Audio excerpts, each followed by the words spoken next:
Bienvenue à toutes et à tous.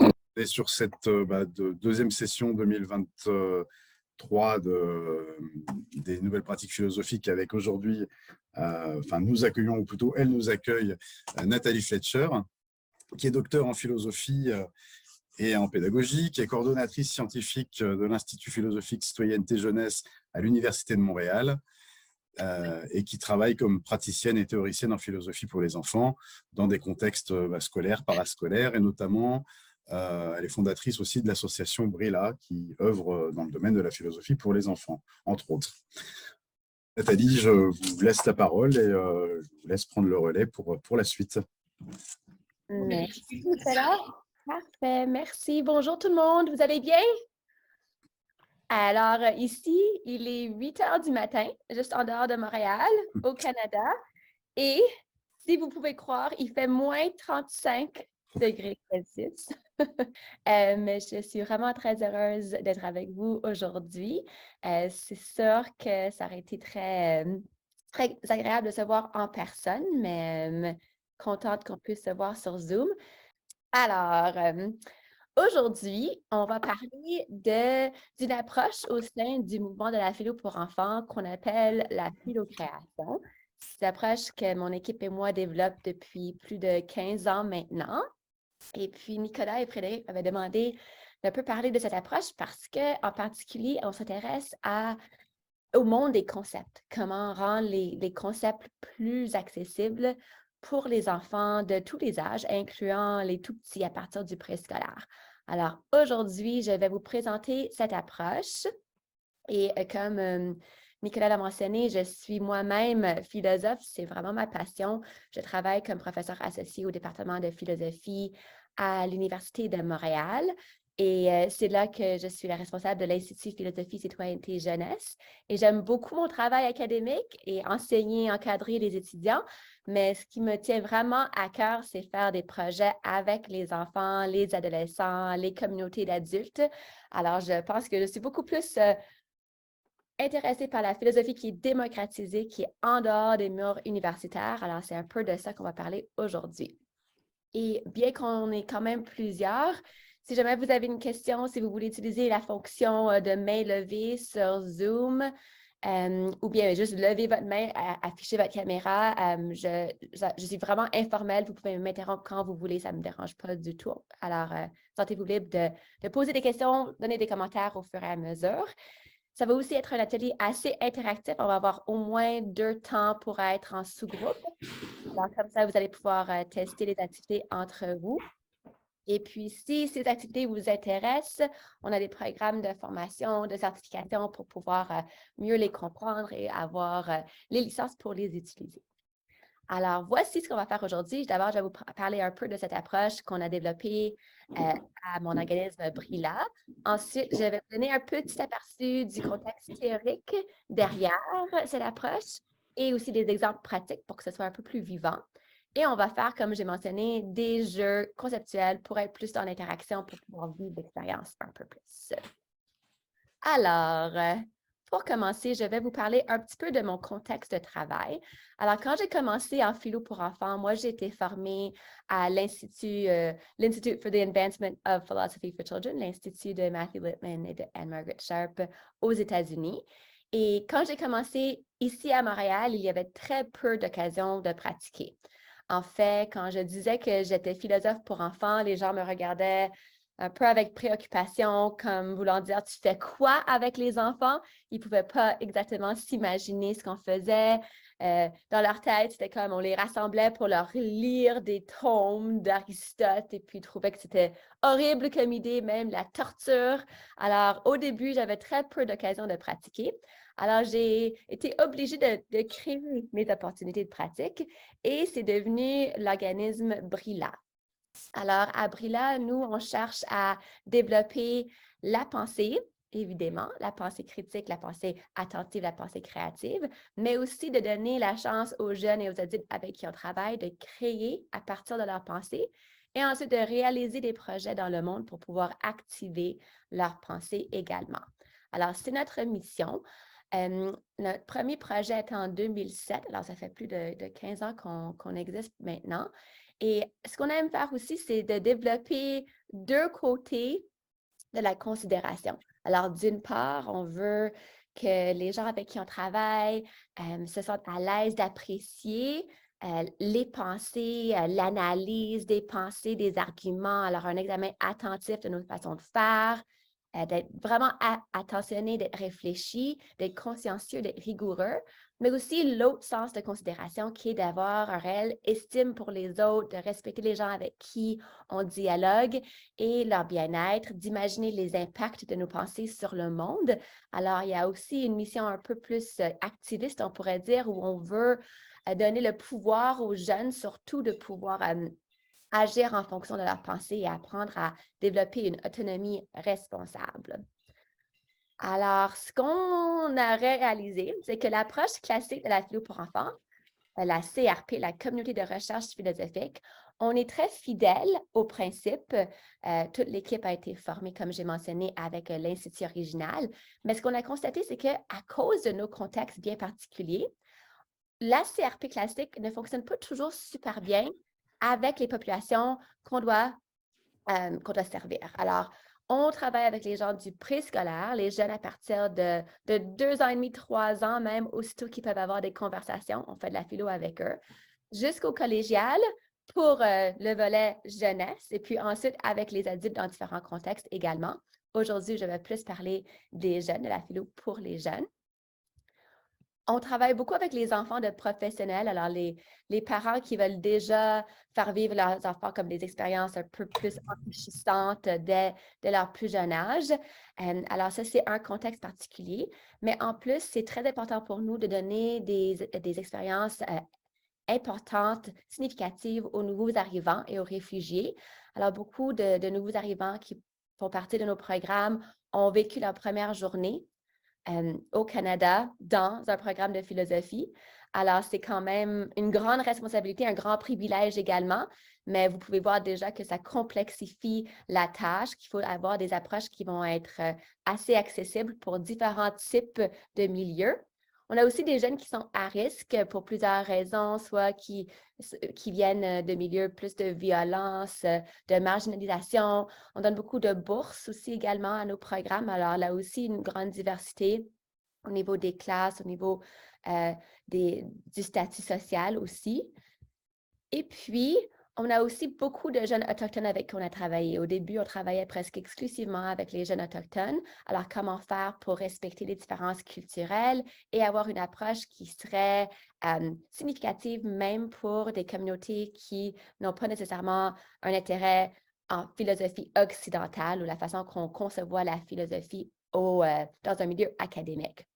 Aussi, on fait tout au moins en 2 langues. Alors, tout est en français et en anglais, des fois aussi en espagnol ou alors dans la langue des communautés avec lesquelles on travaille. Alors, ça complexifie encore plus comment faire pour avoir des activités qui vont fonctionner dans plusieurs milieux culturels et linguistiques. Et puis aussi avec des enfants qui ont des besoins particuliers, des besoins langagiers, qui sont issus de la neurodiversité. Alors, comment faire aussi pour rendre les programmes accessibles à ces jeunes-là. Alors, c'est notre public assez varié au niveau des jeunes. Et en plus, on ne travaille pas juste dans des contextes scolaires, mais aussi dans des contextes parascolaires, communautaires. On travaille avec des théâtres jeunesse, avec des centres des sciences, avec des maisons des jeunes. On travaille avec les médias aussi. On a fait des bandes dessinées philosophiques pour nos magazines jeunesse ici au Québec. On a fait une balado-diffusion pour Radio-Canada. On travaille avec des commissions scolaires, avec des cégeps, des collèges, des universités. Alors, le fait que ce soit très varié, aussi des galeries d'art, des espaces aussi environnementaux. Le fait que ce soit très varié fait en sorte qu'il faut avoir une approche qui est flexible. Et puis, bien qu'on adore la CRP et puis tout le monde qui passe par nos formations apprenne les techniques officielles de la philo pour enfants telles que conçues par Littman, par Littman et Sharp, c'était important pour nous d'avoir une approche au sein de ce mouvement qui pouvait être adaptée aux différents contextes dans lesquels on travaille. Alors, c'est devenu ce qu'on appelle maintenant la philocréation. Et la philocréation, c'est une combinaison de la recherche philosophique qu'on voit dans une communauté de recherche philosophique classique. Alors, essayer de trouver des questions qui nous intriguent, qui sont centrales, qui sont communes, qui sont contestables, essayer d'y répondre ensemble avec des procédures philosophiques qui nous appuient. mais on rajoute également une grande part d'engagement imaginatif, ce qu'on appelle l'imagination délibérée. Alors, essayer de vraiment se mettre à la place d'un autre, d'imaginer les répercussions de nos idées, d'imaginer un monde dans lequel nos idées seraient réelles, réalisées. Alors, le côté imaginatif est vraiment très important et ça se traduit en projets créatifs qu'on fait aussi avec les jeunes pour qu'ils puissent tester leurs idées. Alors, je vais vous donner quelques exemples pour que ce soit un peu plus concret. D'abord, les jeunes, peu importe les projets qu'on fait, ils vont travailler ensemble. Alors, que ce soit dans une salle de classe ou dans un camp de jour, parce qu'on est vraiment dans la gamme des milieux pour les jeunes, ils vont travailler ensemble, pas juste durant le dialogue, mais aussi durant les projets. On met beaucoup l'accent également sur l'alphabétisation. Alors, on est financé par des entreprises et par des fondations qui valorisent l'alphabétisation. Comment est-ce qu'on peut apprendre à bien s'exprimer à l'oral, à l'écrit et aussi interpréter des idées. Alors, aussi la littératie des médias, par exemple. Et puis, avec ces informations-là, il y a encore des personnes qui rentrent. Pardonnez-moi. On les aide à concevoir des projets où ils peuvent tester leurs idées philosophiques du début jusqu'à la fin. Alors, un exemple d'un projet qui est vraiment très populaire chez nous, c'est un projet où, comme vous pouvez voir dans la photo, dans l'image, où les jeunes ont comme mission d'imaginer un monde idéal, dans ce cas-ci, une communauté durable, idéale. Et elle serait comment cette communauté? Ce serait comment la vie dans cette communauté? Alors, on les encourage à penser d'abord à la communauté. C'est quoi une bonne communauté? C'est quoi une communauté qui est durable? Et puis ensuite, surtout pour les plus petits, on leur donne des critères qui viennent de leurs clients, d'une clientèle très particulière. Dans ce cas-ci, c'est une gang de lutins qui ont des besoins très particuliers, qui veulent une communauté, mais que des fois, leurs besoins sont difficiles à réconcilier. Il y a des tensions dans ce qu'ils demandent. Alors, comment faire pour plaire à tout le monde? Est-ce que c'est même possible? Alors, ce qu'on réalise, c'est qu'en faisant le dialogue, ils vont déjà avoir des idées et puis c'est juste en commençant à construire leur monde, leur communauté, qu'ils vont pouvoir tester leurs idées. Alors, par exemple, s'ils décident qu'ils veulent certaines lois, certaines règles dans leur communauté, après, ils décident c'est quoi les règles, les raisons pour les justifier, mais ils se rendent compte, mais qu'est-ce qu'on fait si quelqu'un ne suit pas les règles? Est-ce qu'on devrait avoir des punitions dans une communauté idéale? Est-ce qu'une punition se traduit en prison? Est-ce qu'il devrait y avoir une prison dans une communauté idéale? Alors, le fait de réfléchir à ces questions via leur construction, ça crée des nouvelles questions qui ensuite enchaînent avec d'autres dialogues. Alors, on est vraiment entre dialogue, projet créatif, qui enchaîne avec un autre dialogue, qui peut susciter d'autres questions, qui nuance le projet. Et c'est comme ça que les jeunes ont la chance de tester leurs idées. Et puis après, de concrétiser leurs idées avec une action plus tangible, plus concrète dans le monde, dans leur société, dans leur communauté à eux. Alors voilà un exemple. Un autre exemple qui est vraiment populaire en ce moment, c'est de parler de l'intelligence artificielle. Alors, c'est un sujet qui semble beaucoup intéresser les jeunes avec qui on travaille. Et surtout cette notion d'un robot, un robot, par exemple, qui pourrait aider l'humanité. Alors, si on imagine qu'un robot serait tellement aidant qu'il aurait presque une sensibilité humaine, qui serait presque humain dans sa façon de s'exprimer, de penser, de réfléchir, de ressentir, est-ce que ça veut dire qu'on a des responsabilités envers ces robots? Est-ce que même les robots devraient avoir des droits? Alors, ce genre d'échange a créé les conceptions de différents robots qui seraient comme des robots humanitaires qui essaient d'aider les humains. Mais en échange, de manifestes où on reconnaît leurs droits, leurs besoins et même au fur et à mesure que les robots évoluent, on change les lois peut-être ou les droits qu'ils devraient avoir. Alors, un exemple qui nous fait toujours sourire, c'est quand les jeunes réalisent que si les robots pouvaient apprendre, disons, à aimer, si c'était possible pour eux de ressentir l'amour, est-ce que ça veut dire qu'ils devraient avoir le droit de se marier, par exemple? Ou alors, si un robot ne sent pas la même façon qu'un humain, alors donc on pourrait le punir, on pourrait lui donner des coups Est-ce que cette violence pourrait nous habituer à être violents avec d'autres êtres qui auraient les mêmes capacités de sentiments, de sensations que les humains? Alors, c'est quelques exemples. On essaie le plus possible aussi avec nos jeunes d'utiliser du matériel recyclé, des matériaux qui sont durables. Alors, souvent, on réutilise des choses qu'ils ont déjà. Ici, c'est un exemple où les jeunes avaient créé leur propre mode éco-responsable à partir de matériaux recyclés et de tissus qui avaient été retrouvés. Alors, là aussi, de les sensibiliser pas seulement à ce qu'ils font comme projet, mais comment ils font le projet, le matériel qu'ils vont utiliser. Et enfin, un dernier petit exemple pour que vous voyez un peu de quoi on parle quand on parle de philo-création, c'est un projet qui tient à cœur les enfants et les enseignants, c'est d'imaginer une école idéale, l'école parfaite. Alors, ça a l'air de quoi? Est-ce que cette école ressemble à l'école qu'on a en ce moment? Ou est-ce qu'elle est différente? En quoi est-ce qu'elle est différente? Qu'est-ce qu'il faut améliorer? Qu'est-ce qu'il faut préserver?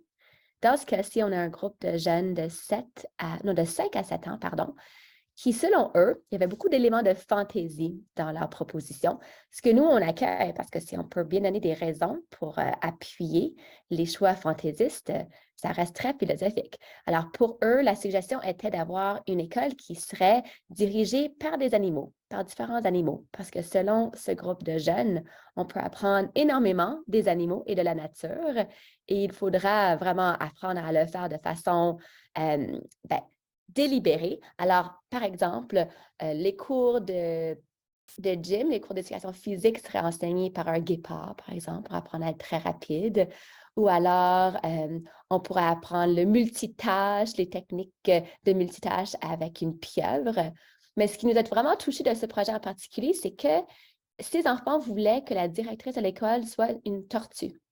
Parce que selon eux, déjà, le rythme de la vie était trop avancé, c'était trop stressant.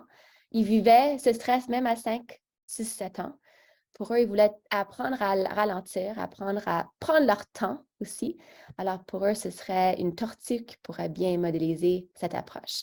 Alors, même via des choix fantaisistes ou des choix imaginatifs, on a accès à ce qui les importe, ce qui est important pour eux dans leur vie en ce moment. Et on peut traduire ces choix créatifs en positions philosophiques qui peuvent ensuite partager avec les adultes dans leur vie et aussi entre eux, entre enfants. Alors, je vois que, oui, je vois que Frédéric a partagé, pardon, il y a d'autres personnes qui rentrent, le site web. Je voulais juste vous dire, je vais le répéter à la fin, mais notre site a été récemment piraté. Alors, il y a beaucoup d'éléments qui ne fonctionnent pas en ce moment, mais on va voir le nouveau site la semaine prochaine. Alors, je vais pouvoir vous envoyer le site avec tous les outils qui fonctionnent et tous les téléchargements qui fonctionnent également. Mais pour le moment, si vous avez de la difficulté, c'est à cause de ça. On était malchanceux et on n'a pas eu la chance encore de tout régler. Alors, avec ces projets créatifs, ce qu'on fait par la suite, c'est qu'on les prend ensemble, on fait comme un genre de collection de leurs idées et on crée des magazines philosophiques ou ce qu'on appelle à Abrila des philosines. Et ça devient l'épreuve tangible de leur réflexion qui peut être sinon assez éphémère. Et puis, avec ces magazines, les jeunes peuvent partager entre eux leurs différentes idées. Et aussi, ça sert comme artefact pour voir l'évolution de leurs pensées. Et on s'en sert aussi pour nos études longitudinales sur les effets, les bienfaits de la philosophie avec les jeunes. On n'a pas seulement les transcriptions des dialogues qu'on fait avec eux, mais aussi leur projet créatif et l'évolution de leur pensée du début du projet jusqu'à la fin. Et certains sujets qui reviennent souvent, c'est aussi de parler de l'enfance. C'est quoi un enfant? C'est quoi l'enfance? Du point de vue d'un adulte et aussi du point de vue d'un enfant et de pouvoir allier ces perspectives-là pour voir si on peut trouver une conception qui va être plus digne de l'expérience de l'enfant d'aujourd'hui. Alors, si ça vous intéresse de voir un peu plus comment nos jeunes réfléchissent ensemble, on a créé, j'avais mentionné tout à l'heure, une petite balado-diffusion qui s'appelle Les Jeunes Sages pour Radio-Canada. C'est notre diffuseur ici au Québec. Et puis, dans cette émission-là, on a nos jeunes qui ont grandi en faisant de la philo depuis qu'ils sont tout petits, qui avaient 4-5 ans quand ils ont commencé. Et ça, c'était juste avant la pandémie. Alors, rendu là, ils ont entre 8 et 17 ans. Et puis, ils sont en train d'échanger avec des vedettes québécoises qui ont des spécialités, des expertises diverses. Et ils sont en train de parler de cette thématique qui intéresse l'invité. Et vous verrez que même dans ce genre de circonstances, les enfants sont vraiment très bons, des fois meilleurs que les adultes. Et ça ne veut pas dire qu'ils sont plus intelligents, mais juste qu'ils ont eu de la pratique. Ils font ça depuis qu'ils sont tout petits. Alors, c'est devenu naturel, c'est devenu un réflexe pour eux de faire de la philosophie. Et puis, on voit comment ils peuvent même inspirer ou provoquer des adultes qui en ont très peu fait, même s'ils ont beaucoup, beaucoup d'idées également. Alors, c'est un échange intéressant. Et aussi, durant la pandémie, avec Le Devoir, ce qui est notre journal, un des journaux ici à Montréal, on a créé ce qu'on appelle le petit devoir de philo. Alors, il y a déjà un devoir de philo à l'intérieur de ce journal qui est comme une chronique philosophique à toutes les quelques semaines. Et là, on avait fait un petit devoir de philo. Alors, c'est les jeunes qui philosophaient avec nos matériels durant la pandémie. Alors là, on a des débutants versus des enfants qui ont beaucoup plus d'expérience. Vous pouvez comparer les deux et voir ce que vous en pensez. Alors, c'est une façon de voir comment les jeunes Québécois interagissent avec nos activités philo. Ça va jusqu'à présent, je ne vous vois pas, mais j'espère que vous m'entendez bien, que vous voyez bien. Alors, ouais, les pouces vers l'air, c'est génial, merci. Alors, ce qu'on va faire maintenant, je vais juste vous parler un petit peu de la philocréation des principes. Et puis, tout de suite après, on va déjà faire un petit exercice. Alors, la question qui nous intéresse pour notre approche, c'est comment immerger les jeunes dans le monde des concepts par la philosophie ludique. Surtout que nous, on ne travaille pas juste dans les écoles. Alors, les enfants doivent choisir de participer à nos programmes. Ce n'est pas comme s'ils sont forcés parce qu'ils n'ont pas de choix, ça fait partie de leur curriculum. Ils doivent choisir. Alors, il faut qu'on rende la philosophie irrésistible pour eux. Il faut que ce soit quelque chose qui est aussi intéressant que, disons, suivre des cours de natation, des cours de musique ou faire partie d'une équipe de football. Alors, comment est-ce qu'on peut faire pour les immerger dans un monde comme ça? Et aussi pour respecter leur grande intelligence, leur grande capacité de réflexion, en utilisant les vrais mots, comme vraiment en disant les concepts, l'exploration conceptuelle, pas en changeant les mots, en pensant qu'ils ne vont pas pouvoir les comprendre. Comment est-ce qu'on fait? Alors, notre objectif, c'est qu'à travers nos programmes, les jeunes puissent nommer les concepts, expliquer c'est quoi, savoir conceptualiser. Et pour ce faire, on les entoure littéralement de concepts. Alors ici, on a un exemple où les concepts pendaient du plafond. Et puis, les jeunes pouvaient aller choisir un concept qui était croustillant pour eux cette journée-là pour faire différentes activités. Mais on essaie vraiment de les immerger. Alors, ce que je vais vous présenter aujourd'hui, c'est quelques jeux qui viennent de deux de nos matériaux. Alors, premièrement, il y a le jeu Cookception. C'est comment faire des conceptions sous forme de jeu de cartes. Et puis, c'est un jeu qui se joue autant avec les adultes qu'avec les enfants. Le lien sur le site ne fonctionne pas en ce moment, mais il va exister de façon plus permanente à partir de la semaine prochaine. Alors, vous allez pouvoir aller consulter si ça vous intéresse.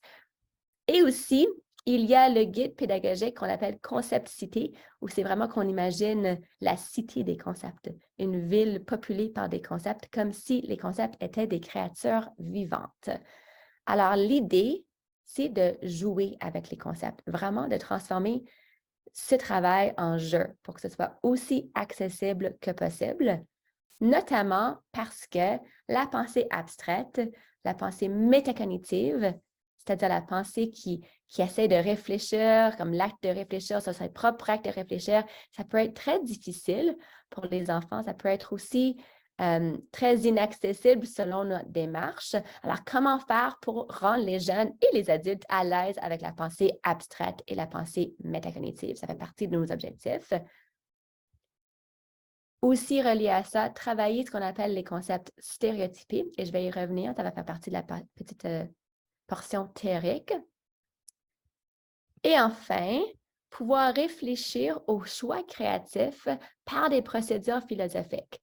Alors, ce qu'on essaie de faire, c'est de leur apprendre les techniques, les procédures de la CRP, de la Communauté de recherche philosophique.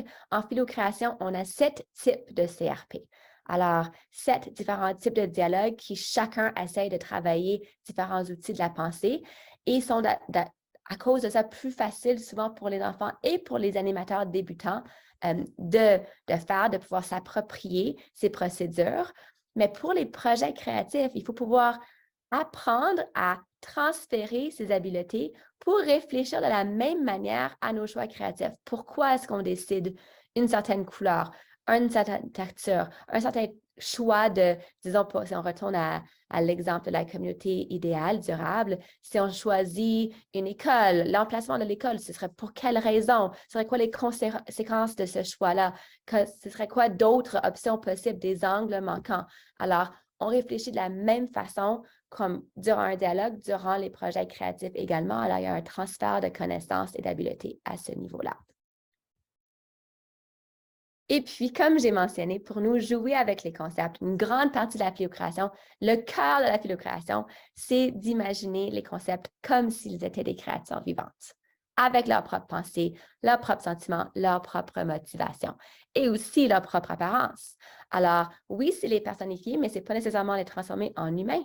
Peut-être qu'ils ne ressemblent pas du tout à des humains, peut-être que c'est des genres de monstres ou juste des créatures. Et là aussi, il faut réfléchir au choix. L'apparence devrait être justifiée par des raisons les raisons sont justifiées par des définitions. Alors, c'est une façon de faire ressortir les définitions implicites que les jeunes peuvent avoir.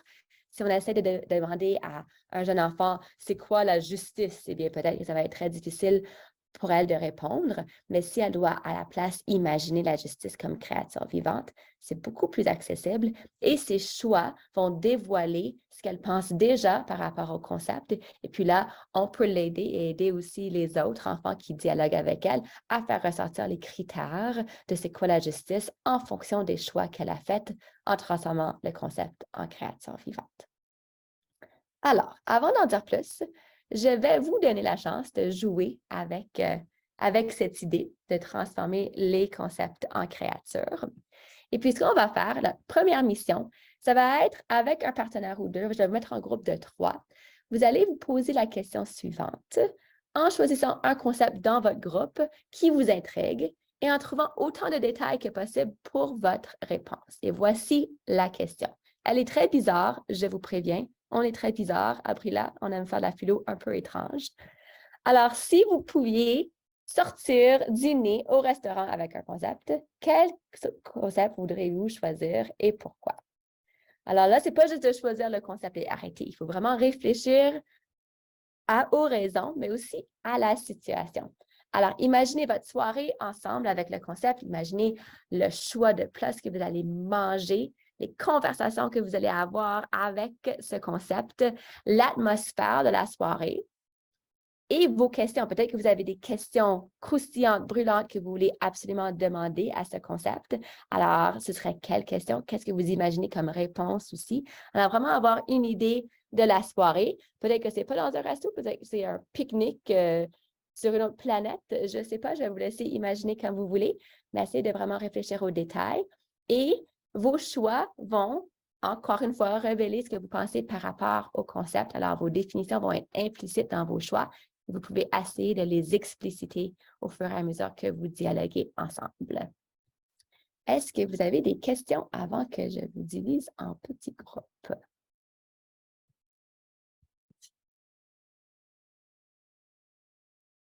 Ça va? Oui, moi j'ai une question. Oui. Allez-y. Donc c'est des groupes de 3. Du coup, on choisit un concept pour les 3. Comment ça fonctionne? Oui, alors vous pouvez essayer de choisir un concept pour les 3. Des fois, si c'est trop difficile, vous pouvez imaginer des concepts peut-être connexes et imaginer une soirée ensemble avec ces 2 concepts-là. Mais parce qu'on ne va pas avoir énormément de temps, c'est plus facile d'imaginer, oui, un concept. Merci. C'est bon? OK. Alors, je vais voir de quoi ça a l'air. En fait, ça va être plutôt des groupes de 3 ou 4 selon les groupes.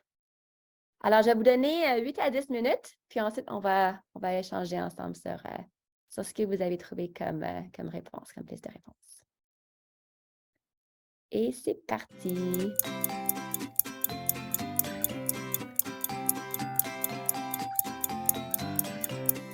Bienvenue! Alors, petit sourire espiègle, j'ai l'impression que vous avez eu des beaux échanges. Malheureusement, j'ai manqué tous ces échanges intrigants. Est-ce qu'il y a une équipe qui voudrait partager? Je vous rappelle, votre mission était d'imaginer une soirée au restaurant avec le concept qui vous intrigue en ce moment. Est-ce qu'il y a quelqu'un qui veut partager? Oui, vas-y, Céline. Donc, bonjour. Alors, nous n'étions que deux. C'était Hélène et moi. Donc, je ne suis pas la seule responsable de cette aventure. Nous avons eu droit à un speed dating avec le moche. Et donc, dans un restaurant. Ce restaurant est assez sale, triste et sombre. Il fait même moins 35 degrés. C'est humide, les murs transpirent. Il y a des taches sur les murs et des moisissures. Mais grâce aux moisissures que nous allons pouvoir choisir pour nos repas, nous allons pouvoir manger. Mais en fait, à part les moisissures, nous ne pouvons pas savoir ce que nous mangeons tellement il fait sombre. Il n'y a pas de service dans ce restaurant, mais en tout cas, on peut mettre nos moisissures et nos repas dans des bols en écorce de pastèque que d'autres ont déjà utilisés. Voilà pour l'ambiance. Et Monsieur Moche, je ne sais pas pourquoi on a dit monsieur, ça aurait pu être madame, nous avons plein de questions à lui poser. Alors, nous lui demandons, mais d'où viens-tu? As-tu toujours existé?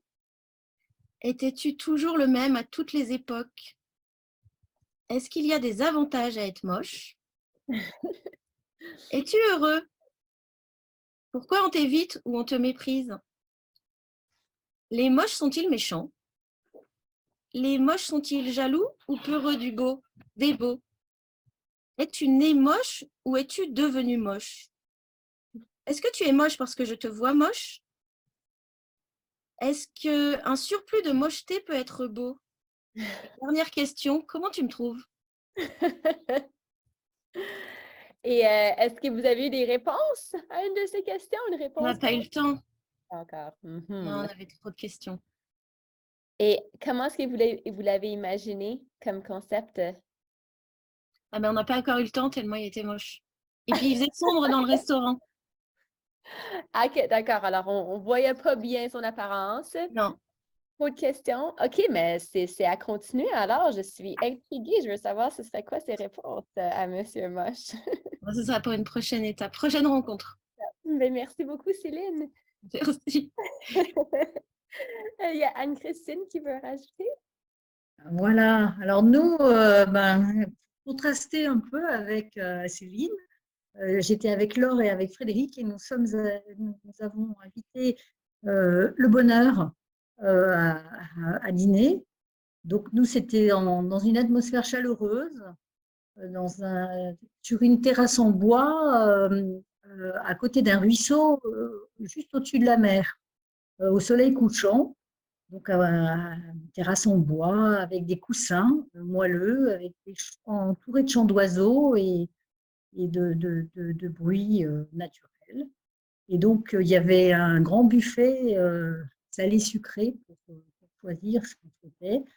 Et donc, il s'est invité plutôt arrondi, souriant, avenant, souple.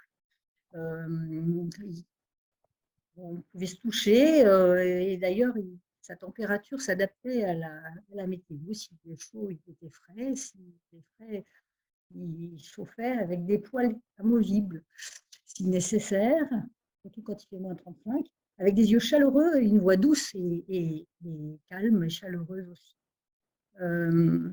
Et donc, on lui a demandé, es-tu disponible tout le temps? Où vis-tu? Et au fait, où peut-on te joindre et comment peut-on te joindre? Est-ce qu'on peut te partager avec d'autres? Qu'en penses-tu? Et quel est ton numéro? Est-ce qu'on peut vivre sans toi? Es-tu durable? Est-ce que tu peux t'épuiser? Et puis après, c'est le temps qui s'est épuisé. On passe la main.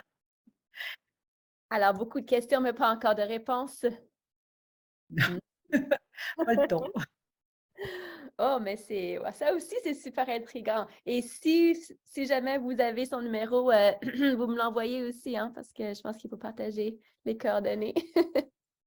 Merci beaucoup, Anne-Christine, Laure et Frédéric. Oui, Michel. Bonjour. Bonjour. Alors, on était trois. Alors, Maléter qui avait marqué son nom, et puis la troisième personne, je crois que c'était Marianne, mais je ne suis pas sûre. En tout cas, voilà. Donc, moi, j'ai pris des notes. On a invité la liberté.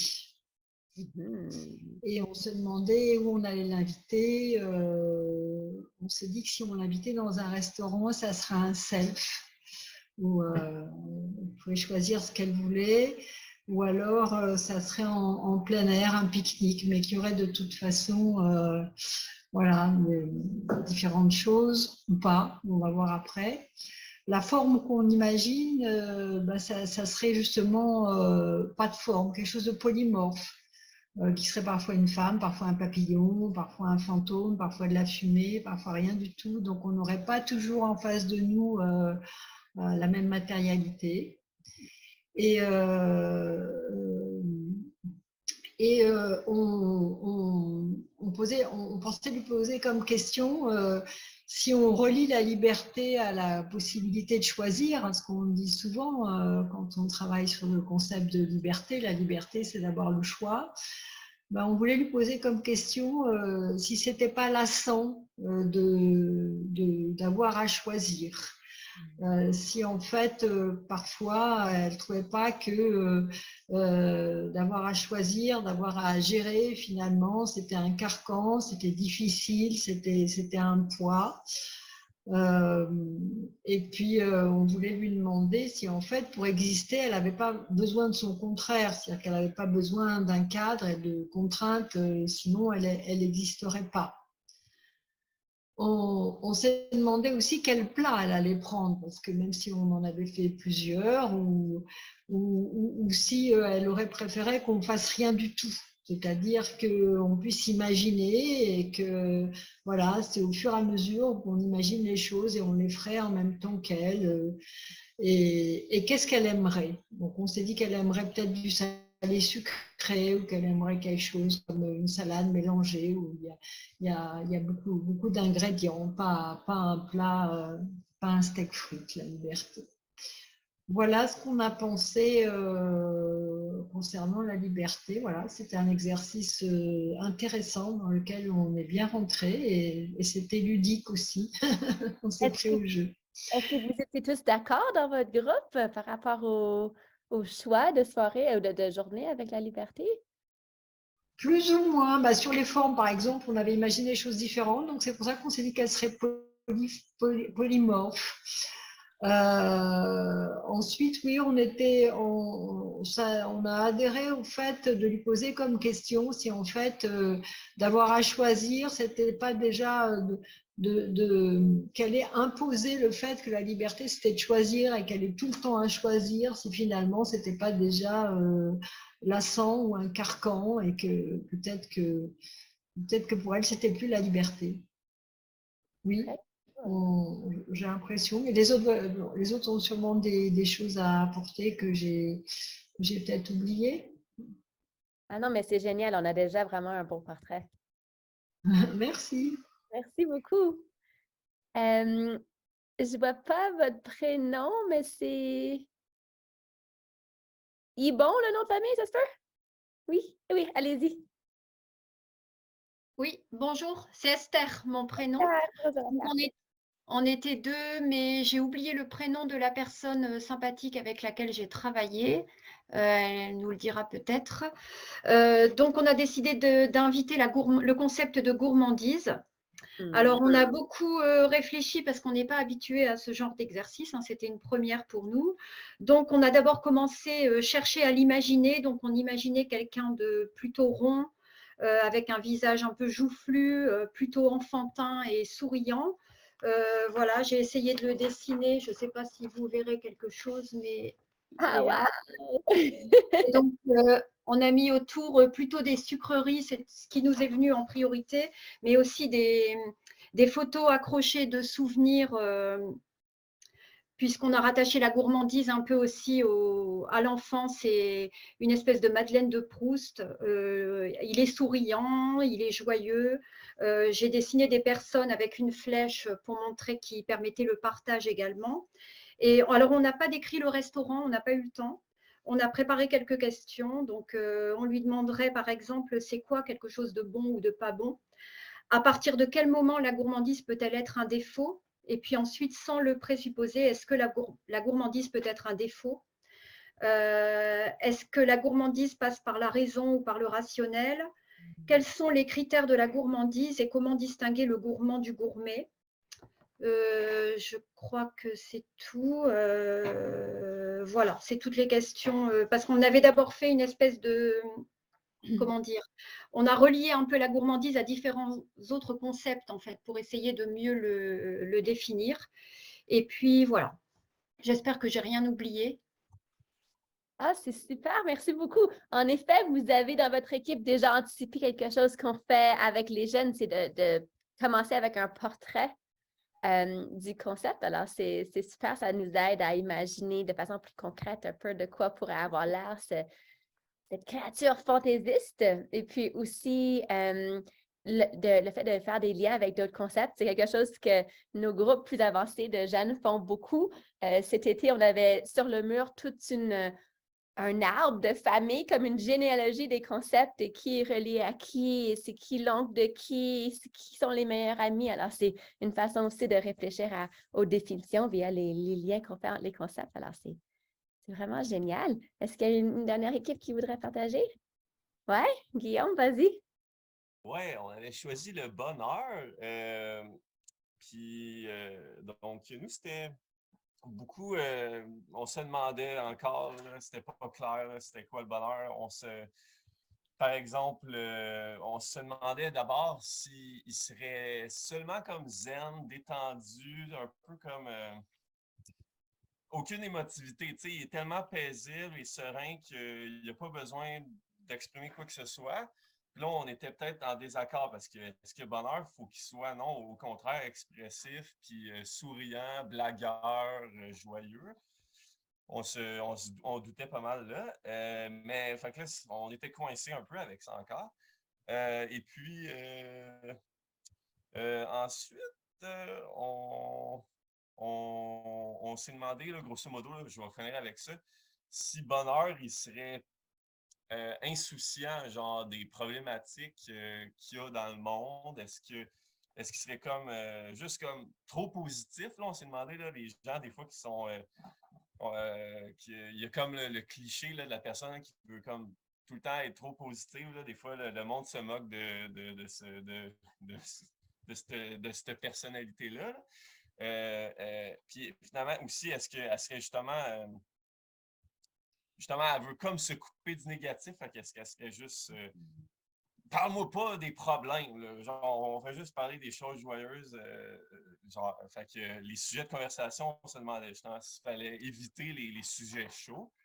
Puis est-ce qu'aussi, finalement, est-ce que le bonheur, il serait préoccupé par le bonheur des autres ou il serait juste préoccupé par son propre bonheur? Fait que on s'est pas mal arrêté là-dessus. C'est intéressant. Dans la deuxième équipe qui choisit le bonheur, mais pas nécessairement pour les mêmes raisons ou avec le même portrait. C'est quelque chose qu'on aime faire aussi, c'est si différents groupes de jeunes ont le même concept, ensuite de comparer comment ils l'ont personnifié pour voir ce que ça pourrait représenter comme critères, s'il faut transformer ces représentations en critères de définition. Alors ici, on aurait peut-être la possibilité d'une insouciance, alors qu'avec l'autre groupe, c'était quelque chose de beaucoup plus positif, aussi comme de flexible, comme qui peut s'adapter à la météo. Je relis mes notes ici, qui est souple, qui est disponible, qui peut-être est disponible tout le temps versus un personnage qui peut-être met des contraintes sur ce qu'on peut discuter parce qu'on veut juste rester dans le positif, peut-être la positivité toxique même. Alors, c'est super intéressant. Merci beaucoup. Et merci d'avoir fait l'exercice avec moi ce matin. Ça, c'est un échauffement qu'on fait dans ce jeu Cookception. On a plusieurs différentes cartes qui provoquent de différentes manières, des rencontres avec des concepts. Et puis ensuite, on compare nos réponses. C'est aussi une façon de penser de façon métaphorique, figurative au concept. Et puis, ce qu'on constate, c'est que c'est une façon de faire ressortir les présupposés assez rapidement également. Alors, je partage un exemple qui était très marquant pour moi. Quand j'ai souvent travaillé avec des jeunes qui sont considérés à risque d'échec à l'école, à risque de laisser l'école, et puis aussi avoir une orientation un peu négative face à leur apprentissage. Cyril, Et puis, quand on a fait ce genre d'activité avec un groupe en particulier, eux, ils voulaient sortir avec le concept de l'intelligence, mais ils étaient vraiment mitigés. Comme ils étaient intéressés par ce concept, mais en même temps, la façon qu'ils décrivaient était on disait beaucoup sur leur conception de l'intelligence et de leur relation à l'intelligence. Alors, ils disaient, par exemple, que l'intelligence était un peu snob, un peu difficile d'accès, qu'elle n'avait pas beaucoup d'amis, qu'elle était arrogante, elle manquait d'humilité, elle était très exclusive aussi, elle voulait juste dialoguer ou échanger avec certaines personnes, pas tout le monde. Et puis, à force d'en parler, on s'est rendu compte que pour eux, ils ne se croyaient pas intelligents. Alors, pour eux, le concept d'intelligence était quelque chose de séparé, d'aliénant. Et sans avoir fait cet exercice, on n'aurait pas nécessairement pu savoir à quel point c'était un concept qui les dérangeait à cause de ce sentiment d'impuissance face à leur propre apprentissage et leurs propres expériences à l'école. Alors, ce n'est pas juste une expérience ludique, ça peut aussi être une expérience qui fait révéler, qui fait dévoiler comment on se sent. Alors, le côté plus expérientiel des concepts.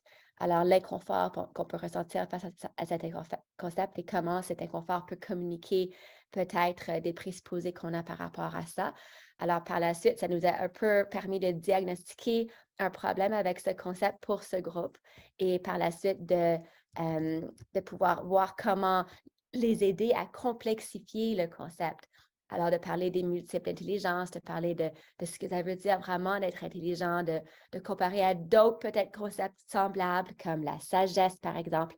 Est-ce que c'est quelque chose qui s'apprend, quelque chose d'inné? Alors, ça nous a permis d'ouvrir sur d'autres champs possibles de philosophie via un exercice qui semble juste drôle et rigolo, mais en fait qui pourrait dévoiler plein de choses sur nos attitudes face au concept. Alors, voilà un petit exercice qui pourrait durer très longtemps. Souvent aussi, on aime beaucoup faire du théâtre avec les concepts. Alors, si on s'imagine qu'on passe la journée avec le concept, ça a l'air de quoi? Si on incarne nous-mêmes le concept, si on fait comme un exercice qui dure toute une journée, même toute une semaine, où on incarne le concept, il faut qu'on reste cohérent avec notre portrait qu'on a imaginé, ou alors on réalise que le concept change avec le temps. Alors, le bonheur, quand il est bébé versus le bonheur adolescent, le bonheur aîné. Alors, de voir comment ça pourrait évoluer à ce niveau-là aussi. Alors, ça ouvre plein de portes pour pouvoir conceptualiser de façon très accessible et puis toujours en donnant des raisons pour justifier nos choix. Alors, ce n'est pas aléatoire. On ne choisit pas de dire que la liberté, c'est rose parce que j'aime le rose, comme il faut vraiment que ce soit un choix qui s'appuie sur un critère, disons. Alors, on les aide à être très précis à ce niveau-là également. Alors, avec ce genre d'exercice, on essaie de tester une théorie qu'on a sur ce qu'on appelle les concepts stéréotypés. Alors, avant de passer au prochain exercice, je vais juste vous donner un petit aperçu de cette théorie sur laquelle on travaille en ce moment. Alors, la question de recherche qui nous intéresse en ce moment, c'est comment l'animation philosophique, via des dialogues et des projets créatifs philosophiques, pourrait contribuer au développement conceptuel durant l'enfance. Parce que, comme plusieurs d'entre vous le savez sûrement, il y a plein de théories du développement qui prétendent que les enfants ne sont pas capables de pensée abstraite et que ce serait mieux de réserver ce genre de pensée à l'adolescence ou au moins au dernier cycle du primaire lorsque ce sera plus facile pour eux. Mais nos expériences en philo pour enfants, tout le monde, mais aussi ça résonne avec nos expériences à Brilla, on voit que les enfants sont vraiment très capables de faire ce genre de choses. Encore une fois, c'est le moyen qu'on choisit pour y arriver. Alors, comment est-ce qu'on peut faire pour appuyer ce développement conceptuel? J'ai un peu un rhume aujourd'hui, alors je perds la voix. Oh. Alors, comment on peut développer ces concepts via des jeux comme celui qu'on vient de vivre et via des dialogues qui vont être plus soutenus, qui ressemblent plus à une CRP classique. Mais voici un petit aperçu de l'argument. Alors, les concepts stéréotypés, je vais les définir dans un moment. risque de nuire au raisonnement des jeunes. Alors, l'idée, c'est que ça peut créer ou renforcer des biais qu'ils ont déjà, mais parce qu'on ne se rend pas compte que les concepts eux-mêmes sont appauvris, on n'a pas nécessairement accès à comment les transformer ou comment identifier pour pouvoir transformer. Alors, ce qui en résulte, c'est ce qu'on appelle une rigidité épistémique. Alors, au niveau de leur connaissance et de leur façon d'apprendre et de leur façon d'acquérir des connaissances, ils vont prioriser leur propre affirmation normative, c'est-à-dire leur propre propos éthique, comme si les concepts qui sous-tendent ces affirmations sont fermes, sont définitifs, alors que ces conceptions sont pleines d'ambiguïté. Alors, comment faire pour contrer cette rigidité épistémique qu'on voit pas juste avec les enfants, c'est sûr, on les voit avec les adultes aussi, mais là, on parle plutôt de comment intervenir durant l'enfance. Et voir comment les jeunes peuvent apprendre à déterminer quelles sont leurs conceptions trop simplistes et les enrichir. Et c'est sûr qu'on pourrait toujours enrichir toutes nos conceptualisations, mais certains concepts pourraient être particulièrement complexes et pourraient poser problème parce que ces concepts sont liés à la justice sociale, par exemple, à comment on envisage les autres. Et ces présupposés peuvent mener à des préjugés. Et c'est là aussi qu'on veut faire une intervention qui permet d'utiliser la philo via des pédagogies émergentes pour que les jeunes réalisent par eux-mêmes que leurs conceptions sont limitées. Alors, on voit que l'animation philosophique est bien positionnée pour aider parce que justement, ce sont les interventions procédurales. On ne leur dit pas quoi penser, on ne veut pas imposer une valeur quelconque ou un point de vue, mais plutôt les aider à diversifier leurs propres idées et à trouver les raisons derrière leur définition. Souvent, on demande aux jeunes de donner des raisons pour justifier leur position, mais est-ce qu'on peut aussi trouver des raisons pour justifier nos choix de définition? Pourquoi comprendre un concept d'une certaine manière versus une autre? Vous avez déjà un peu vécu l'exercice de devoir faire des choix par rapport à un concept transformé en être vivant. Comment est-ce qu'on fait si on n'est pas d'accord? Est-ce que ça veut dire que c'est des critères qu'on doit essayer de réconcilier? Est-ce que certains critères sont importants mais pas nécessaires? Est-ce que certains sont nécessaires? Est-ce que certains sont même suffisants? Alors, il faut faire quand même beaucoup de travail philosophique, proprement philosophique, pour arriver à ces réalisations. Alors, qu'est-ce qu'on veut dire par une pensée stéréotypée dans ce contexte?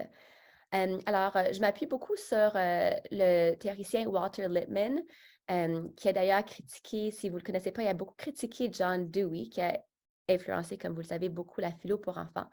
Mais lui, c'est lui qui a donné le sens contemporain du terme stéréotypique, que c'est certaines habitudes fixes de cognition qui créent des abstractions fausses et donc ça falsifie notre impression. Alors, Lippmann parlait du monde comme si c'est comme une impression qu'on a une image qu'on se fait et que cette image peut être erronée parce qu'on a des habitudes de cognition qui sont raisonnables dans le sens qu'elles peuvent s'expliquer juste pour pouvoir gérer notre vie. Il faut qu'on fasse des présupposés. On présuppose qu'on va se réveiller demain matin, sinon c'est très stressant de se coucher le soir. Alors, certains présupposés nous aident à juste survivre, mais il y a certains stéréotypes qui pourraient être problématiques parce que ensemble, ils nous donnent l'impression qu'on a une certaine image réelle du monde, mais en fait, c'est une image qui est falsifiée. Alors, ce qui se passe dans ce contexte-là, c'est qu'on définit la réalité avant même d'en faire l'expérience. Alors souvent, c'est pour les enfants, c'est qu'ils vont hériter les valeurs ou les idées des adultes dans leur vie. Ils vont adopter, même sans le savoir, une définition préexistante. Ils ne vont pas nécessairement l'évaluer parce qu'ils ne s'en rendent même pas compte qu'ils l'ont. Et puis donc, ils vont vivre la réalité comme si ce concept est bien défini alors qu'il est vraiment trop étroit dans sa définition. Et puis, ceci peut créer un sentiment d'aisance qui est très irrésistible, mais problématique face à l'incertitude. Alors, pour ressentir un sens d'appartenance, on peut être à l'aise avec des stéréotypes qui nous semblent familiers, qui nous semblent faciles à avoir. Et puis, donc, on a moins peur de l'incertitude parce qu'on se crée une image qui semble réelle, encore une fois, même si elle n'est pas exactement conforme à la réalité. Alors, pour Walter Lippmann et d'autres qui ont adopté son modèle, on parle de stéréotypes par rapport aux personnes, aux groupes, mais selon notre recherche à Brilla, on se dit pourquoi on ne peut pas appliquer cette même définition au concept. Alors, la possibilité de stéréotyper un concept de la même manière qu'on voit une personne ou un groupe de façon trop étroite, trop simpliste, et que ça peut créer plein d'images fausses de la réalité, on peut créer un concept stéréotypé de la même façon. Alors, je vais expliquer un peu plus ce que je veux dire et vous donner un exemple. Alors, l'idée, c'est que les... il y a un S qui manque ici, désolé, les amis. Alors, si les jeunes héritent des constructions mentales du monde et que ces constructions sont déjà fausses ou problématiques, ça peut compromettre leur autonomie. Et si la philo pour enfants, en partie, cherche à développer l'autonomie responsable, ça devient problématique. Alors, les jeunes peuvent apprendre à évaluer leurs affirmations descriptives, ce qu'on fait souvent en philosophie, alors de décrire le monde de façon plus conforme à la réalité. Mais les affirmations normatives peuvent être plus difficiles à démêler. Alors, qu'est-ce que je veux dire par ça? Je vous donne l'exemple du Père Noël. Alors, même quand un jeune apprend que le Père Noël n'existe plus, si ce jeune vit dans une culture qui croit au Père Noël ou qui promouvoit cette croyance, même une fois que le jeune réalise qu'il n'existe pas, alors donc que l'affirmation prescriptive ne s'applique plus, l'affirmation normative peut demeurer. Alors, cette idée qu'on doit mériter des cadeaux, cette idée que les enfants qui sont sages devraient recevoir des cadeaux, cette partie-là, l'affirmation normative, le côté plus éthique, peut demeurer sans nécessairement que les jeunes en soient conscients. Et puis, ça peut se transformer en conception stéréotypée de concepts comme la bonté, le privilège, la récompense. Alors, qui est digne d'un cadeau? Ceux qui méritent, comment est-ce qu'on mérite en étant sage? Qu'est-ce que ça veut dire d'être sage? Alors, tous ces concepts vont donc créer comme une attente normative dans l'esprit de l'enfant, même si l'affirmation descriptive a été défaite, on voit bien pourquoi elle est fausse. Alors, ça, c'est où le problème risque d'être, parce que même quelque chose aussi d'anodin que croire au Père Noël, si on pense que certaines personnes méritent un privilège alors que d'autres ne le méritent pas et qu'on n'évalue pas cette position, ça veut dire que les conséquences peuvent être très graves pour ceux qui ne méritent pas, selon nous, d'avoir ce privilège. Alors, dans ce cas-ci, c'est avoir un cadeau, mais ça pourrait être le privilège d'avoir un droit humain, alors que peut-être que tout le monde devrait le mériter juste par vertu d'être un humain, pas le mériter en étant sage en particulier. Alors, il faut juste être conscient de comment ces concepts pourraient problématiser le point de vue des enfants, surtout au fur et à mesure qu'ils vont acquérir un peu plus d'autonomie dans leur vie, qu'ils vont pouvoir faire plus de... Arrête, s'il te plaît. Alors, je vais vous donner un autre petit exemple. C'est le concept stéréotypé de l'amour. Alors, ici, c'est une étude de cas qu'on avait fait durant un de nos camps d'été où on avait exploré une expérience de pensée d'imaginer un monde sans amour. Alors, d'abord, on a travaillé avec des jeunes de 4 ans jusqu'à 18 ans. Mais avec les plus petits, d'abord, ils étaient vraiment très préoccupés par cette expérience de pensée. Juste imaginer un monde sans amour. Déjà, l'atmosphère était comme perturbée par cette idée. Mais on a rapidement appris que c'est parce que leur conception de l'amour était vraiment particulière. Et pour eux, l'amour, comme concept, s'appliquait uniquement aux relations romantiques qui avaient comme but de procréer, comme de créer d'autres humains entre hommes et femmes. Pour eux, c'était juste ça. Alors, si on n'a pas d'amour, on n'a plus d'humains. C'était la seule conséquence parce qu'il y avait une conception vraiment très restreinte. Alors, la conclusion hâtive, c'est que la fin de l'humanité s'approcherait à grands pas dans ce monde parce que sans amoureux, c'est-à-dire sans hommes et femmes qui se marient parce qu'ils ont une liaison romantique, procréative, on ne va pas pouvoir peupler la planète. Alors, on voit déjà les problèmes avec cette conception, mais aussi ça peut devenir une affirmation normative qui est douteuse. Alors, seuls les couples mariés hétéronormatifs de la même race ont de vrais exemples d'amour, et puis c'est ça qu'ils ressentaient continuellement. Et puis là, on faisait un diagnostic pour voir d'où ça venait, ces idées-là. Évidemment, les contes pour enfants, les histoires qu'on leur lit, les films également, les chansons populaires. Alors, il y a vraiment une vision très contrainte, très stéréotypée de l'amour. Ce qui était problématique ici, c'est qu'on ne pouvait pas les aider sans intervention philosophique, sans procédure philosophique, à nuancer d'autres types d'amour, au moins d'autres catégories, comme l'amour sous forme d'amitié, l'amour sous forme de sollicitude, de soins, d'appréciation. Alors, il y avait vraiment du travail à faire. Et puis, c'est via cet exercice qu'on a réalisé que le concept était stéréotypé, surtout pour les plus jeunes. Et on pouvait voir le potentiel de la philosophie pour faire son travail, pour aider à diversifier leur conceptualisation. Et puis aussi, de diversifier ce qui comptait comme forme ou comme sujet d'amour pour eux. Alors, l'amour sous forme de solidarité, les communautés queer, ou alors même les passions professionnelles, les passions de carrière, les loisirs, comme de pouvoir élargir la conception de l'amour pour inclure plus de catégories, plus de nuances, plus de types, pour éviter des affirmations normatives douteuses qui pourraient par la suite comme dominer leur esprit et donc aussi guider leur décision, leur prise de décision éthique pour le reste de leur vie. Alors, comment est-ce qu'on peut intervenir à ce niveau-là? Alors, voilà un petit exemple. Et puis, c'est pour ça qu'on voit le potentiel à explorer, que l'animation philosophique représente une opportunité malgré les risques, parce que quand même, quand on parle de ce genre de sujet, ça peut entraîner des sujets chauds. On doit être capable, on doit se sentir à l'aise comme en mode d'animation de pouvoir gérer ce genre de choses. Mais ce qu'on voit, c'est que les jeunes peuvent apprendre à problématiser leurs présupposés et leurs conceptualisations qui sont trop restreintes et pouvoir les nuancer ensemble. Et donc, ils peuvent mieux évaluer leur réalité quotidienne et on part de la rigidité vers plus d'une flexibilité. Alors, c'est un petit aperçu de la théorie. Si ça vous intéresse, il y a quelques articles qui ont été écrits sur ce sujet et qui sont disponibles en français. Alors, ils vont être affichés après la présentation également. Alors, merci Frédéric pour les partages. C'est génial. Alors, c'est sûr qu'il y a différentes intentions quand on fait des recherches philosophiques, mais ici, on parle de l'intention de conceptualiser d'abord. Alors, évidemment, quand on fait une recherche philosophique, on va reposer sur des concepts clés. Nos questions qui nous guident vont avoir des concepts clés. Alors, l'idée, c'est de construire une signification commune. Alors, en particulier, quand on fait ce genre de travail, on s'appuie sur les outils de la pensée, du critère, de l'ambiguïté, de détecter ce qui est ambigu, des différents sens possibles et d'arriver à une définition commune, même si elle est provisoire, même si on sait qu'on peut toujours l'alimenter, la nuancer, la raffiner en fonction de nos nouvelles expériences de vie.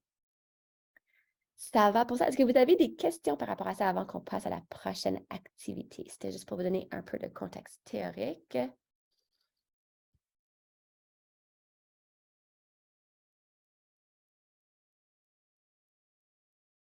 OK. Alors, ce qu'on va faire maintenant, on va faire un autre petit jeu. Il va être un peu plus long. Normalement, on fait ce jeu sous forme de dialogue, tout le monde ensemble avec des petites missions en sous-groupe. Maintenant, je vais vous donner la chance de le faire en sous-groupe parce que, évidemment, avec une soixantaine de personnes, ce serait un peu trop. Alors, vous allez imaginer le scénario que je vais vous présenter dans un moment où les concepts sont encore vivants. Ce sont des créatures vivantes qui doivent résoudre un problème moral ensemble. Okay? Et pour ce faire, ils ont besoin de créer une équipe conceptuelle, une équipe de concepts pour résoudre le problème. Vous êtes prêts? Alors, c'est un des scénarios qu'on utilise pour commencer avec les jeunes parce que souvent, ce qu'on constate, surtout dans notre contexte ici au Canada, les jeunes veulent beaucoup parler de l'écologie de l'environnement. Alors, voici le petit scénario. La mission s'appelle « Les concepts à la rescousse ». Alors, imaginez qu'il y a au sommet d'une montagne une forêt où les arbres commencent à se faire rares. Au pied de la montagne se trouve une usine qui transforme la forêt pour les besoins du village de la vallée.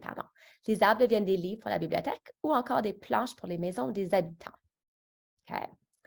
Consternés par la désertification sur le versant de la montagne, les concepts vengeance et persévérance se portent à la défense des arbres contre l'exploitation de l'usine. Alors qu'elles commencent à s'organiser, elles réalisent qu'elles auront besoin d'un autre compagnon pour compléter leur équipe. Okay? Et puis, elles ont comme choix les candidats suivants. Imagination, connaissance, équilibre, justice ou amour. Alors, votre mission en petit sous-groupe va être d'essayer d'imaginer, si vous avez juste un choix de concept, quel concept parmi ces 5 serait la meilleure addition à l'équipe de vengeance et persévérance pour régler ce problème. Alors, une façon de faire, c'est de penser ensemble à ce serait quoi une solution au problème, puis après de voir quels concepts seraient les mieux outillés pour pouvoir appuyer l'équipe, ou alors d'imaginer la relation existante de travail entre vengeance et persévérance. Quelles sont leurs limites ensemble? Qu'est-ce qu'elles ont de besoin pour pouvoir peaufiner leur travail? Alors, peut-être, vous pouvez imaginer une séance de travail entre vengeance et persévérance. Qu'est-ce qu'elles feraient ensemble? Sur quoi est-ce qu'elles ne seraient pas d'accord, disons? Quels outils est-ce qu'elles ont besoin? Puis ensuite, imaginez quel concept pourrait venir compléter l'équipe, complémenter leur force, mais aussi leurs lacunes. Et puis, une façon aussi de faire des fois, c'est si vous n'êtes pas sûr, vous pouvez aller par processus d'élimination. Quel concept serait le pire candidat pour aider et pourquoi? Puis ensuite, vous allez finir avec votre premier choix. Et si vous êtes vraiment ambitieux, vous pouvez imaginer l'entretien, l'entrevue avec le candidat. Alors, vengeance et persévérance d'un côté de la table, qui passe en entrevue? Un des candidats, pour voir lequel serait le meilleur et comment le candidat se vendrait pour dire « Ah, je suis vraiment le premier choix pour votre équipe et voici pourquoi. » Alors, quelle serait la meilleure conception parmi les 5? Imagination, connaissance, équilibre, justice ou amour. Est-ce que vous avez des questions par rapport à votre mission avant qu'on se divise? Combien de temps pour ça? Vous allez avoir une quinzaine de minutes, puis après, on va juste faire un petit retour en revenant. Je ne sais pas si ça disparaît, l'image dans les salles, sinon je peux la mettre dans le chat si vous voulez. Oui, absolument, on peut faire ça. Elle va rester ici si jamais vous voulez la revoir, mais oui, en effet, je peux copier dans le chat. C'est là. Tac, tac. Oh là là, maîtresse, c'est dur. Oui, c'est dur, mais on s'habitue en le faisant petit à petit. C'est pour ça qu'on le fait ensemble. Et puis, amusez-vous, parce que vos choix vont venir de façon un peu intuitive, comme votre conception de vengeance, votre conception de persévérance. Allez-y avec vos intuitions, puis après, essayez de voir qu'est-ce qui vous a rendu, qu'est-ce qui vous a amené à ces choix-là. Alors, on fait ça pour jouer aujourd'hui, sinon on aurait beaucoup plus de temps, évidemment, mais juste pour vous donner un petit avant-goût de comment ça fonctionne quand on fait ce genre de projet avec les petits.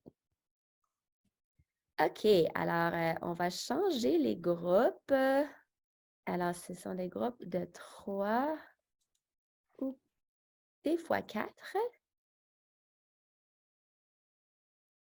Et c'est parti.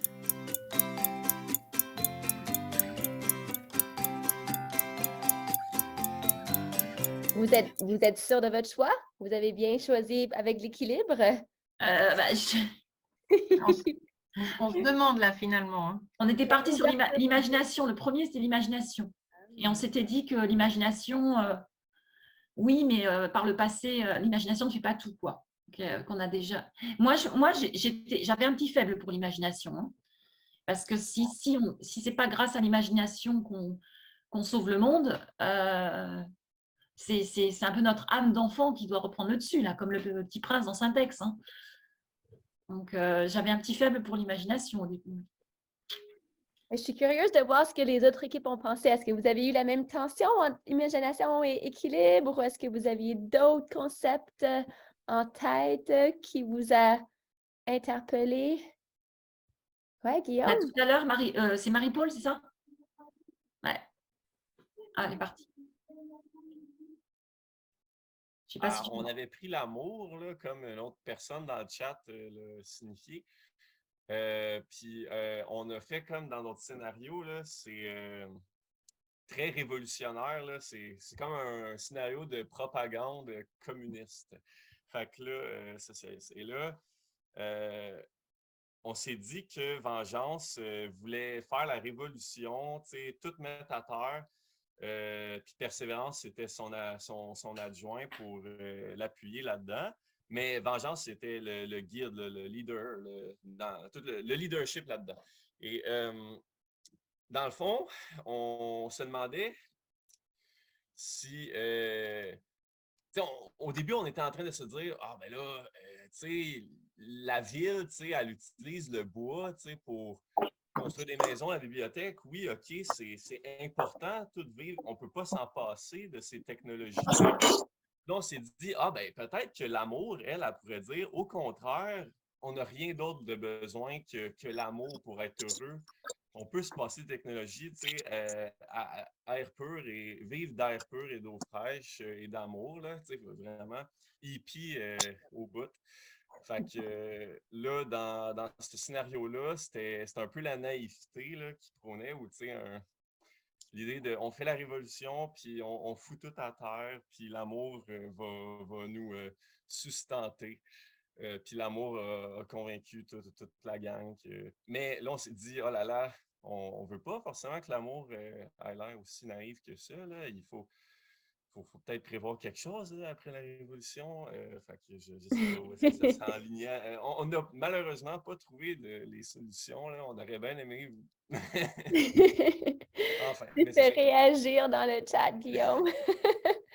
Alors, l'amour serait la complice pour une révolution pour tout détruire et repartir à zéro avec une vie plus simple, plus hippie. Mhm. C'est d'ailleurs toujours ce que les jeunes nous disent. Merci. Nicolas, tu voulais continuer? Alors, bah, nous, moi, j'étais dans le groupe avec Anne-Christine et Gisèle. Et alors, on a longtemps hésité entre les deux premiers qui nous ont parlé, c'était équilibre et justice. Mais on a quand même opté pour justice, parce qu'on s'est dit que voilà, vengeance et persévérance, il fallait tempérer vengeance parce que ça allait être trop destructeur, et peut-être lui ouvrir un petit peu les yeux pour qu'elle se rende compte que peut-être que faire appel à la justice pour qu'elle comprenne que toutes ces parties, elles peuvent cohabiter ensemble et peuvent cohabiter pacifiquement. Et pour nous, la justice, pourquoi la justice? Parce que l'idée, c'était de trouver un équilibre entre les hommes d'un côté, la nature de l'autre, ou alors peut-être les hommes dans la nature, puisqu'ils font aussi partie de la nature, et savoir où trouver, que chacun puisse avoir sa place sans empiéter sur le territoire de l'autre, et en même temps contribuer à la subsistance de l'autre, parce que l'important, c'était d'avoir que la nature puisse se développer, que les hommes puissent vivre, et aussi que la connaissance puisse exister avec les livres. Donc, on s'était dit que la justice, elle nous plaisait bien, parce que quelque part, elle englobait aussi les autres concepts, ou en tout cas, elle les présupposait. C'est-à-dire que pour qu'il y ait de la justice, pour que chacun trouve sa place, et puis dans la justice, il y avait aussi l'idée de compensation, c'est-à-dire qu'il y a peut-être des solutions où peut-être que si on enlève des arbres d'un côté, on peut les replanter de l'autre.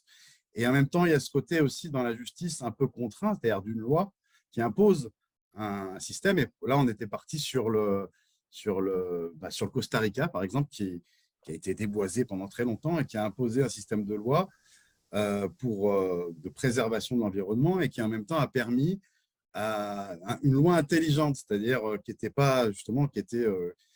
dans laquelle les agriculteurs avaient une incitation financière, avaient une interdiction, mais aussi une incitation financière à cultiver autrement, de manière plus rationnelle, et en même temps en respectant l'environnement. Donc, on trouvait que justement, cette justice, elle permettait d'amener un équilibre. Et cet équilibre, il pouvait avoir lieu que si, quelque part, il y avait une connaissance suffisante pour comprendre un petit peu les différentes parties et pas s'attacher seulement à un point de vue. Et que pour pouvoir justement se mettre à la place de l'autre, essayer de comprendre ces différentes parties, il fallait de l'amour derrière. Et pour trouver ces solutions, de l'imagination. Donc, pour nous, la justice, elle permettait finalement aux autres concepts de l'équipe d'exister. Voilà, donc pourquoi on a choisi la justice? OK, dans le chat, je pense que tu es en train de convaincre plein de personnes là, en ce moment. Merci beaucoup. Sylvie, es-tu d'accord, ou est-ce que tu rajoutes une idée différente, un autre concept? Alors, avec Perrine, donc j'étais avec Perrine, on n'a pas choisi on a choisi la connaissance. Okay. Nous, on a choisi la connaissance. On a été d'accord tout de suite sur le même compagnon de route, la vengeance et la persévérance, parce qu'on s'est dit que la connaissance apporte des éléments pour agir, qui peuvent être de l'ordre du savoir, etc., du vrai ou de la vérité en tout cas, qu'elle peut être partagée, la connaissance peut être partagée, donc on peut partager la connaissance avec la vengeance et la persévérance. L'imagination, on peut pas partager. L'imagination nous appartient en propre, donc c'est difficile de la partager. On a choisi la connaissance parce la connaissance, elle permet d'analyser, d'amener des éléments convaincants, d'argumenter, etc. Qu'est-ce qu'on a dit aussi? Du coup, qu'elle tempère peut-être la vengeance et qu'elle accompagne la persévérance. On n'a pas choisi la justice parce que justement, avec la vengeance, on trouvait que ça fonctionnait pas bien. On peut pas faire justice soi-même, donc on a trouvé que ça fonctionnerait pas avec la justice. Ça serait en confrontation, en fait. Et qu'est-ce qu'on a mis? J'ai pris des petites notes. Oui, que la connaissance aussi, ça permet d'analyser les causes du problème. Alors que l'imagination, peut-être pas, elle va peut-être pas permettre ça, par exemple. Ouais, je crois qu'on a fait le tour. Wow, c'est génial. On est vraiment Voilà. pas tous d'accord, hein? Vous pouvez imaginer le genre d'échange que ça peut donner quand on a un très long dialogue sur ce sujet. Merci, Sylvie. On va aller voir Eric. Bonjour. Je m'appelle pas Eric, c'est Laurence, mais je me suis servi Ah, du pardon. Désolée. Non, mais pardon. c'est pas grave. Vous pouvez pas le savoir, c'est pour ça.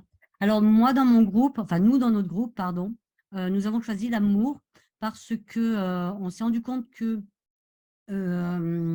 allons, persévérance et vengeance, c'est quelque chose d'énorme, de cruel, d'horrible. Et on s'est dit, il nous faut quelque chose de très, très fort qui puisse contrer ce maléfice. Donc, on a choisi l'amour parce que même dans la mythologie, l'amour, on ne sait pas d'où il vient. Même Dieu s'est obligé d'obéir à amour. Alors, on s'est dit que la cruauté et l'horrible, etc., amour pouvait le combattre. Et puis, on s'est dit aussi que l'amour, finalement, dans le temps, eh bien, il peut évoluer, mais il peut rester, donc pourquoi pas. Et puis, donc, en fait, l'amour rejoint pas mal de concepts. Dans l'amour, on est obligé d'être imaginatif, etc., etc. Donc, on s'est dit que l'amour était un concept qui pouvait réduire à néant pas mal de choses. Merci. Alors, un choix semblable à l'équipe de Guillaume, mais pas pour les mêmes raisons. C'est aussi intéressant. Alors, donc, la conception est différente d'un groupe à l'autre. Alors, si on avait plus de temps, on pourrait justement creuser les critères qui sont implicites dans nos choix. Merci beaucoup. Il nous reste juste quelques minutes. On va y aller avec Claire. C'est bien le bon nom cette Oui, fois. alors, vous m'entendez? Alors, attendez, je vais couper ma vidéo parce que je n'ai pas une bonne connexion. Alors, nous,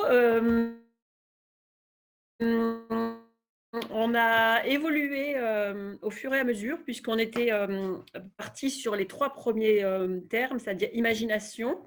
Il nous semblait que c'était important d'avoir de l'imagination pour trouver la juste place entre vengeance et persévérance. Mais qu'après, évidemment, pour avoir de l'imagination, c'était bien d'avoir de la connaissance. Et donc, en fait, tout ça, ça nous amenait à un terme qui regroupait l'ensemble des mots, c'était équilibre. En fait, avec de l'imagination, de la connaissance, on pouvait arriver à une posture d'équilibre et que équilibre avec vengeance et persévérance, c'était justement la porte ouverte à de nouvelles solutions grâce à l'imagination et grâce à la connaissance. Donc, justice, pour nous, ça nous a rien dit. Et amour, c'était un concept totalement différent. Et on ne voyait pas en quoi ça pouvait venir compléter vengeance et persévérance. Voilà, donc on est parti sur équilibre et on se posait des